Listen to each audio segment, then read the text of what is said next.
David Kanza, un jeune homme noir de 27 ans au teint foncé, vit dans l'un des quartiers les plus négligés de Kinshasa. Sa chambre est minuscule, à peine 6 mètres carrés. Les murs sont fissurés, moisis par endroits. Le sol en ciment est nu. Il n'y a ni ventilateur, ni matelas décent, juste un vieux matelas déchiré, posé à même le sol, qui sent l'humidité et le désespoir. David est assis là, torse nu, le regard vide, fixé au plafond comme s'il espérait y lire une réponse. Son ventre gronde. Cela fait 2 jours qu'il n'a rien mangé. Pas même un reste, pas même un sachet d'eau. Autour de lui, tout est silence. Seule une petite bougie, posée sur un bidon vide, éclaire faiblement la pièce. Son téléphone est éteint depuis 3 jours. Plus de crédit. Plus de batterie. Et de toute façon, personne n'appelle. Hier, Mélissa, sa copine, l'a quitté. Après 3 ans de relation. Elle a lâché d'un ton froid, presque méprisant. Je ne peux pas continuer avec quelqu'un qui n'a aucun avenir. Je veux avancer dans ma vie. Elle est partie sans se retourner. Aujourd'hui, ses amis enfin, ceux qu'il croyait être ses amis se sont moqués de lui, encore. David ? Ce gars-là va finir vendeur de crédit. Ou pire, clochard. Il a tenté de demander de l'aide. Juste un peu. Un billet de 2000.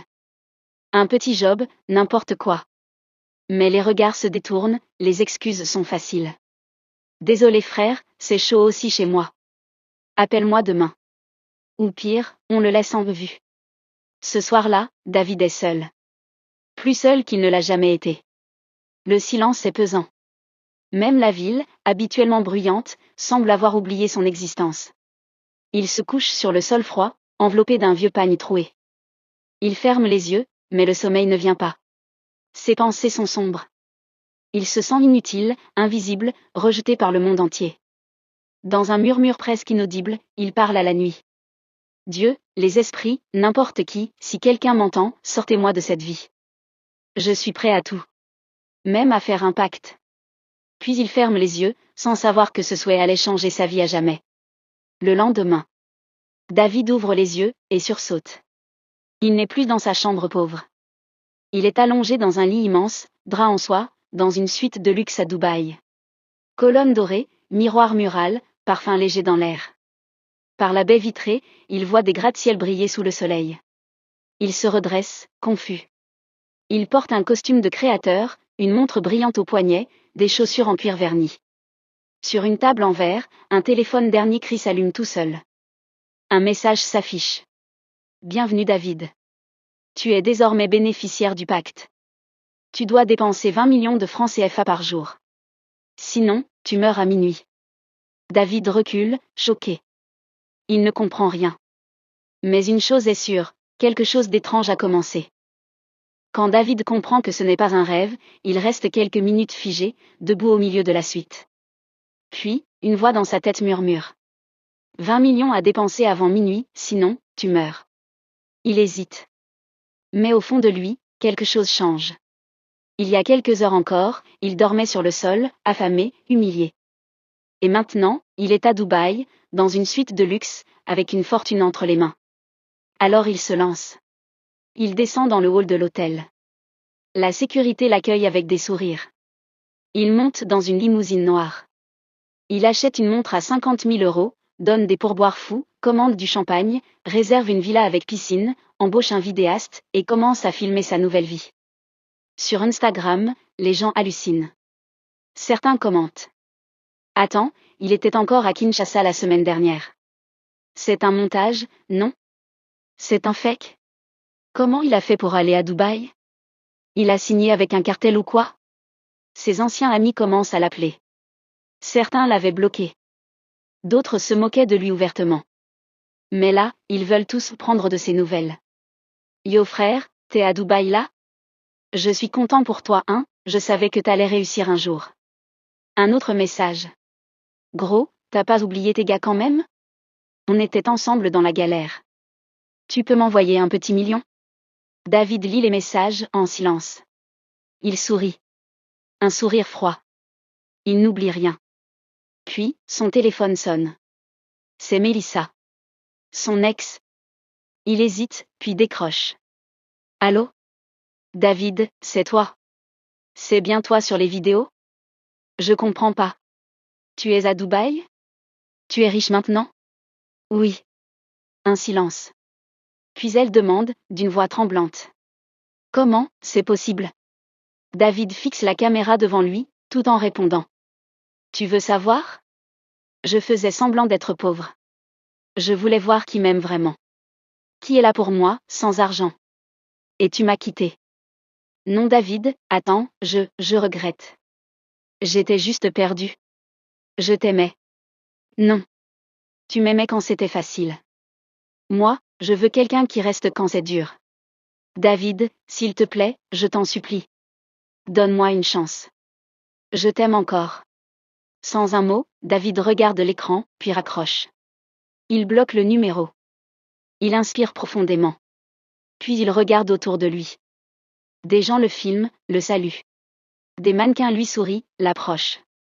Les hôtels de luxe lui ouvrent les portes comme s'il était un prince. Il a tout. L'argent, les regards, l'attention, le pouvoir. Mais chaque jour, il reçoit le même message sur son téléphone. 20 millions avant minuit. Sinon, tu meurs. Il dépense sans arrêt, montres, bijoux, voitures, club privé, jets, yachts, dîner à 3000 €. Mais à minuit pile, tout ce qu'il a acheté disparaît mystérieusement. Les montres, les vêtements, même les photos. Le lendemain, il recommence, encore et encore. Il ne peut ni épargner, ni investir, ni donner aux pauvres. Il est obligé de consommer pour rien. Au début, c'était l'euphorie. Maintenant, il commence à comprendre que cette richesse n'a aucune valeur réelle. Mais David n'est pas encore prêt à lâcher prise. Il profite. Il s'expose. Il se venge. Et dans chaque geste, dans chaque regard, il y a cette pensée cachée. À quel moment ce rêve va-t-il devenir un cauchemar? Les jours passent, et David s'épuise. Chaque matin, le même message s'affiche sur son téléphone. 20 millions avant minuit. Sinon, tu meurs. Il ne compte plus les montres achetées, les soirées sans fin, les appartements loués puis effacés de la réalité à minuit pile. Il est piégé dans une boucle de luxe inutile. Rien ne reste. Rien ne compte. Et surtout, il commence à comprendre qu'il n'est pas seul à avoir vécu ça. En fouillant sur le dark web, en rencontrant des gens bizarres dans des soirées très fermées, il entend parler d'autres hommes, dans d'autres pays, qui ont un jour reçu le même pacte. Ils ont tous vécu dans l'excès.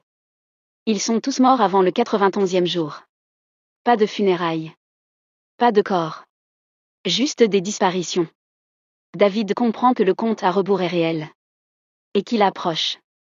Mais un jour, alors qu'il se réveille à Dubaï, dans une autre suite luxueuse, quelque chose cloche. Il appelle son chauffeur. Pas de réponse. Il descend, veut acheter un bijou. Boutique fermée. Il tente de réserver un dîner. Tous les restaurants sont inaccessibles. Puis il comprend, la ville est fériée. Tout est fermé. Absolument tout. Pas de boutique. Pas de service. Pas de luxe. Rien. Il regarde l'heure, 13h20. Il tente de retirer du cash? Impossible. Il roule dans toute la ville. Il crie, il sue, il supplie. Mais Dubaï est morte pour la journée. Le temps passe. 17h. 20h. 22h45. David sent son cœur s'emballer. Il commence à trembler. Chaque minute le rapproche de minuit. Il rentre en panique chez lui, regarde son solde bancaire, l'argent est là. Mais il ne peut rien acheter. 23h. Il s'assoit, perdu. Les mains sur la tête. 23h15. Il pense à toutes les vies qu'il a croisées, aux gens qu'il a humiliés, aux amis qu'il a ignorés. 23h30. Et soudain, une idée lui traverse l'esprit. Il se lève d'un bond, ouvre son téléphone, et commence à envoyer l'argent à sa famille. À ses parents qu'il n'appelait plus. À ses tantes. À ses cousins pauvres. Même à 2 amis de quartier qu'il avait toujours soutenus en silence. Il transfère 2 millions ici. 3 millions là.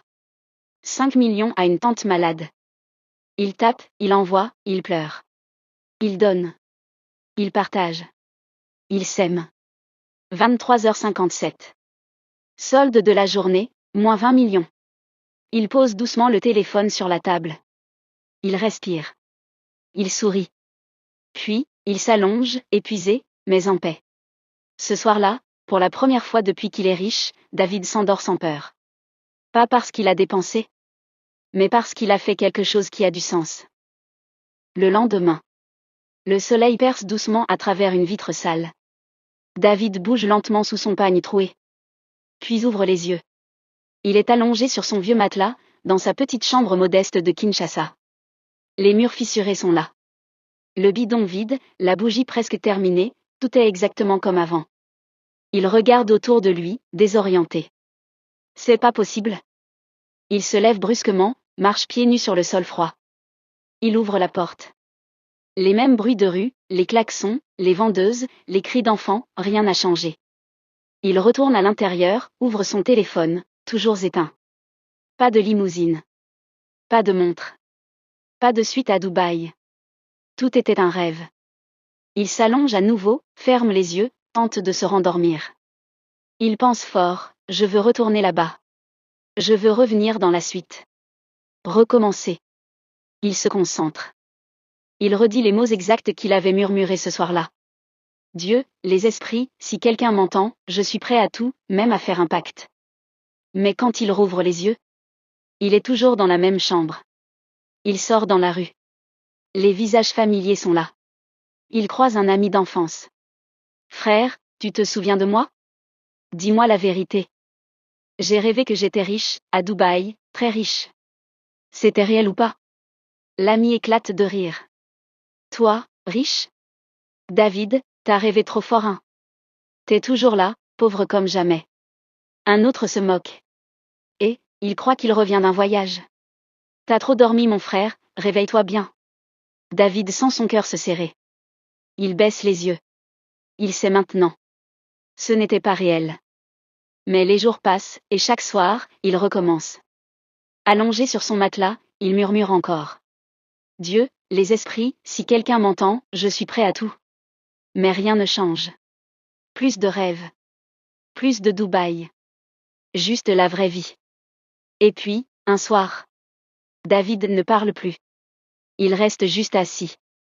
Silencieux. Il regarde ses mains, abîmées mais vivantes. Il regarde autour de lui.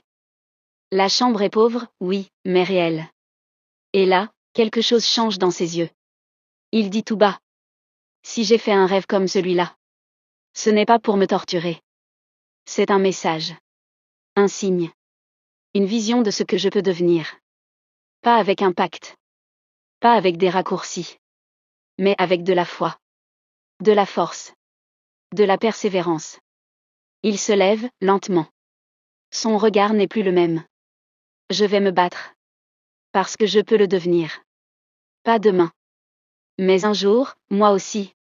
Je serai riche. Pour de vrai. Après des jours à ressasser son rêve. Après avoir tenté, en vain, de le reproduire. David comprit qu'il avait besoin de réponses. Il se rendit dans une grande église moderne, au cœur de la ville. Après avoir expliqué son besoin à l'accueil, un assistant le guida vers un bureau à l'étage.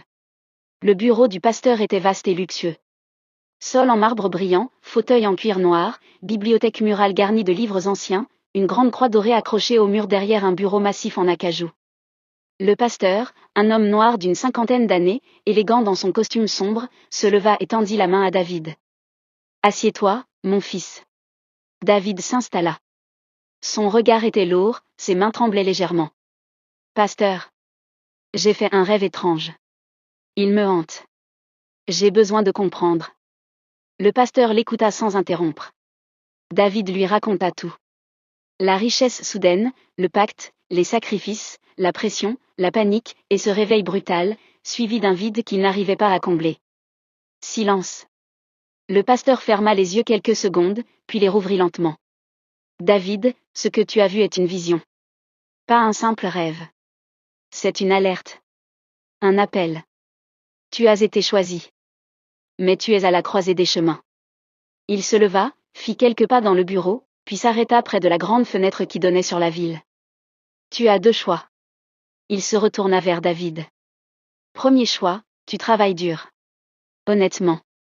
Tu construis ta vie petit à petit. Tu vas souffrir, douter, chuter parfois, mais un jour, peut-être dans 30 ans, tu atteindras un niveau que même ton rêve n'a pas pu imaginer. Ce sera long, mais ce sera vrai. Et personne ne devra mourir pour ça. Il s'approcha du bureau, posa ses 2 mains dessus, et fixa David droit dans les yeux. Deuxième choix. Tu peux aller voir un marabout. Lui raconter ce rêve. Et lui, il te proposera de le rendre réel. Il te fera signer un pacte. Un vrai. Et là, tout commencera. L'argent. La gloire. Les plaisirs. Rapidement. Mais tout aura un prix. Un prix que tu ne choisis pas. Un prix que tu devras payer, même si ce n'est pas toi qui souffres directement. David resta figé. Ses yeux ne clignaient plus.